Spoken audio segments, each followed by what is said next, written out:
Is Manchester United's triumphant return to the top of the football pyramid the best indication that City are about to be kicked off the top and tumble down the pyramid in disgrace and ignominy? English football has a long history of one local rival being dominant when the other is weak or secondary. Manchester United have long been the dominant Manchester club until City, out of desperation, resorted to cheating in order to improve its dismal fortunes. As fate would have it, the period of City's fraudulent ascendance coincided with that of a decline in United's fortunes, following the retirement of the longest-serving and most successful manager in the history of football. Now, after some years in the wilderness, United have made a decisive return to the top. They have just claimed the Carabao Cup, the first of the possible quadruple, with a commanding performance. The dominant domestic cup victory was preceded by a scintillating European victory over Barcelona, the runaway leaders of La Liga.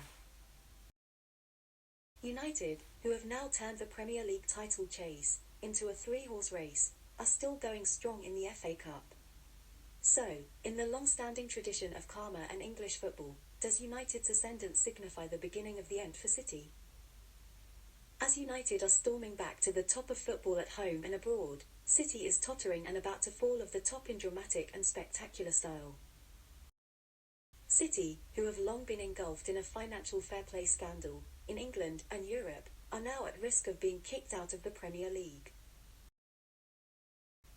The club had initially been found guilty in Europe and banned for 2 years, but they were able to have the ban overturned on a technicality. They are now facing similar charges at home, where the European loopholes are redundant and the public clamour for justice is widespread.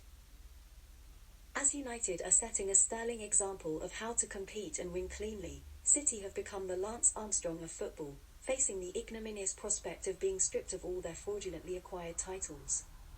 As Erik ten Hag's reputation is growing for what he has achieved with United, Pep Guardiola's is diminishing, as his time at City is now under the darkest cloud ever to be seen in the history of football.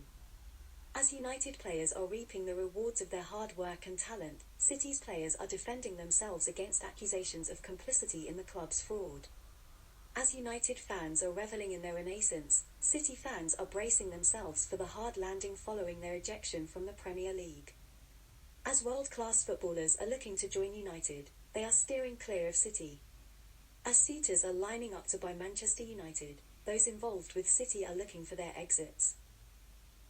It appears the time has come for United to reap the rewards of its clean, hard work, and for City to pay the price for its dirty, cheating ways. A visit to the online comment sections of any of the sports media, like BBC Sports for example, will show the extent to which City have tarnished and are continuing to taint football. Congratulations to Manchester United for showing the way to compete successfully and win clean.